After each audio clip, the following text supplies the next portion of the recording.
शिर्डीकडे। साईंची शिर्डी आज दुमदुमून गेली आहे, गजबजून गेलेली आहे।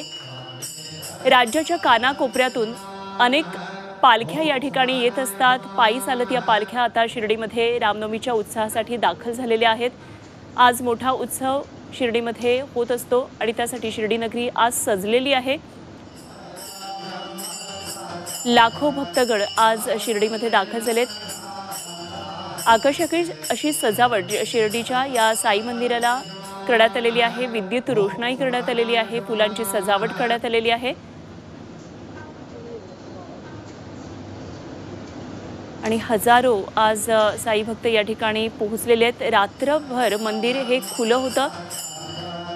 काय नेमका साई मंदिरामध्ये वातावरण आहे, काय शिर्डीमधले वातावरण आहे, जाणून घेतले आमचे प्रतिनिधी कुणाल जमधाडे यांनी।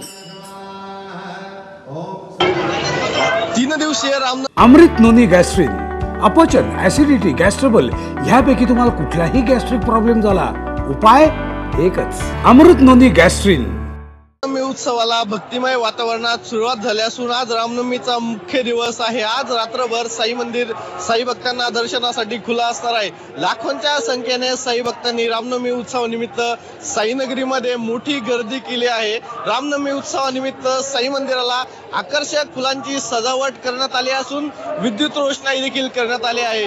बेंगलोर येथील साई भक्त दिनगीदार साई भक्त यांच्या वतीनं जे आहे ते आकर्षक फुलांची सजावट करण्यात आली आहे। साई मंदिर जो परिसर आहे त्या परिसरामध्ये रांगोळ्यांचं आच्छादन देखील करण्यात आलं आहे। आज पहाटेपासूनच पंचक्रोशी असेल किंवा साईनगरीत भेट देणार जे साई भक्त असेल दर्शनासाठी येणारे त्यांनी साई दरबारी रांगा लावल्या आहे।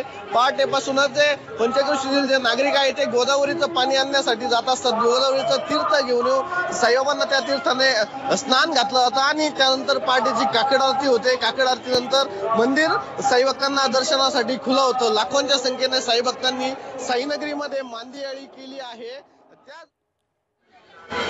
ते लाखो साई भक्त आता शिर्डीमध्ये पोहोचलेले आहेत आणि हा परिसर सगळा गजबजून गेलेला आहे।